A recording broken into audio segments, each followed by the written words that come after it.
we're getting back into Vagabond, as I said, and I reread the entire section that I had done, which is about 3/4 of the book.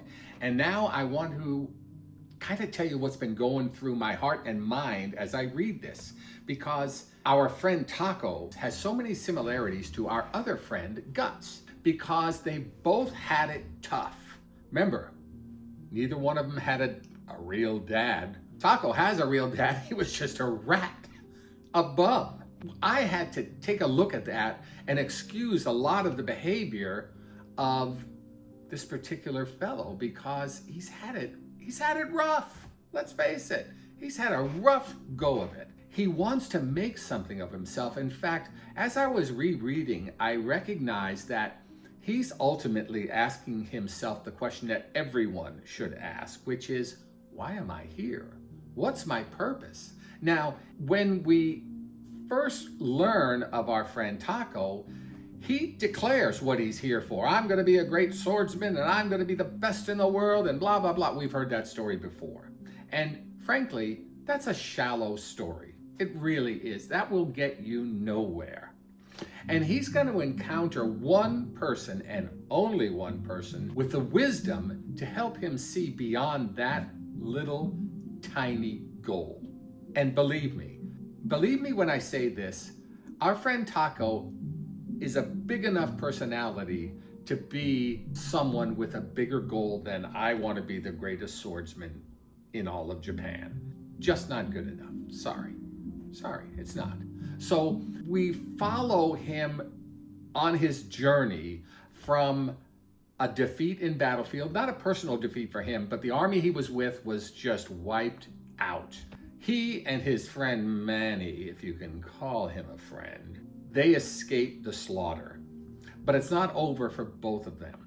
They stumble upon mother and daughter, and Manny goes crazy. He goes crazy for his first kiss, abandons his pal of 17 years over a little kiss,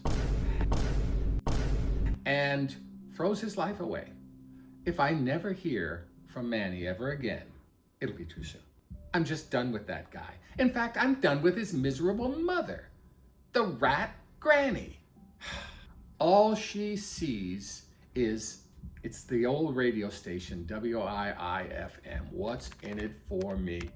That's all she sees. She wants her Manny to come back to continue the family name, yada, yada, yada. She's a narcissist, and she hates everyone but her son, who's not coming back with Taco. And he tries to explain it. Taco tries to explain it to Granny. What does she do? Turns the hounds of hell upon him. And you know what? That's not very nice. I just didn't like it. And so I don't like Granny. I don't like her son. And I don't like the way they treated the fiance. Otsu is a dear, dear gal. I like Otsu. Why would anyone treat her badly? Manny did. Remember, just for a kiss. Just for a kiss. He abandons her. And his mother, who wouldn't abandon her? She's rotten. Rotten to the core. But the mother only thinks of Otsu as someone to carry on her worthless son's gene pool. So I got no use for any of those people. Nor for the villagers. We've come across another bunch of villagers who are just worthless. Worthless. They turned on poor old Taco, not remembering just what the poor guy had been through. He's lived in the mountains, eating bark and bunnies. Come on. That's a rough life. Eating grass, too. He is a beaten down man. But still, he would say, I want to be a great swordsman. No. Taco, your goal is too small. You got to pick it up. He's going to encounter someone, the good monk. Now, the good monk treats him like garbage. But the good monk sees in him more than his little goal of being a great swordsman, and points out to him, you've killed 100 people or so trying to become this great swordsman. What about their lives? Couldn't you have just come back without all the piss and vinegar in you? No, you cost a lot of people their lives, and you need to be reborn from this experience. And the monk helps him. How does he do it? He ties him in a tree and leaves him there for a week. That's pretty rough. expecting him to go at any time.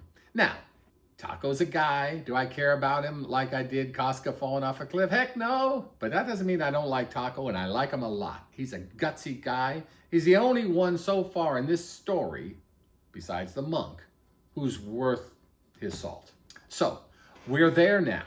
Taco's going to become a new man because he survived the ordeal that the monk put him through. He has survived the ordeal of everyone coming at him with tooth and claw and sword and anything they could throw at him. He survived it all. And he's a new person now. So, I got to find out who this new person is. That's where I ended up in the book. And it's going to be a great adventure. To tell you the truth, I don't know if there's a volume 2. I hope there is, because volume 1 is not going to cut it. I need volume 2. Is there a volume 2? Oh, thank. So, very quickly, I'm getting into this because I've been away from Vagabond for more than a month, and that's more than I can take. So, expect to be hearing from me very soon, and when you do, I hope you'll share it, write us some notes, and enjoy it. Until then, goodbye.